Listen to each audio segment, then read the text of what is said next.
Представители иностранных СМИ также посетили Чувашский государственный университет имени Ульянова.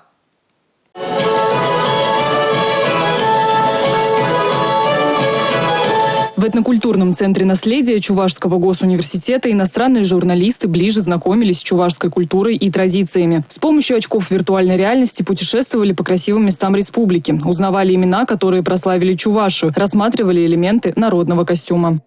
Надпись вокруг древа гласит: «Будем жить в мире и в согласии, сохранять традиции народа, творить добрые дела». Пространство киберклуба поразило гостей количеством технологий. Здесь после пар студенты соревнуются в компьютерных играх и готовятся к фестивалю фиджитал-спорта. Корреспондент из Армении отметил, что такому современному подходу в образовании посвятит отдельный блок своей большой статьи о Чувашии. Первое впечатление такое, что я попал в очень современное учебное заведение.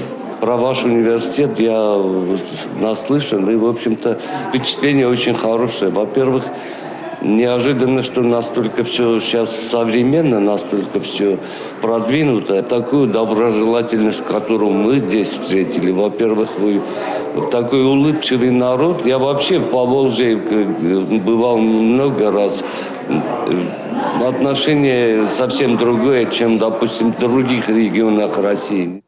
Журналисты также успели посмотреть потоковые аудитории, занятия факультета искусств и дворец культуры вуза. Приятным завершением большой экскурсии по университету стало общение с иностранными студентами. Многие журналисты нашли среди них своих земляков. Что вам здесь очень уютно, потому что люди, которые с вами работают, вот за те, не знаю, час, наверное, пока мы здесь вот ходим по университету, мы столько позитива почувствовали, столько тепла, столько внимания. Все для вас. Какие здесь аудитории, какой здесь прекрасный зал, какое оснащение, да? Нравится вам? Да, очень. Нравится. Мне тоже очень понравилось.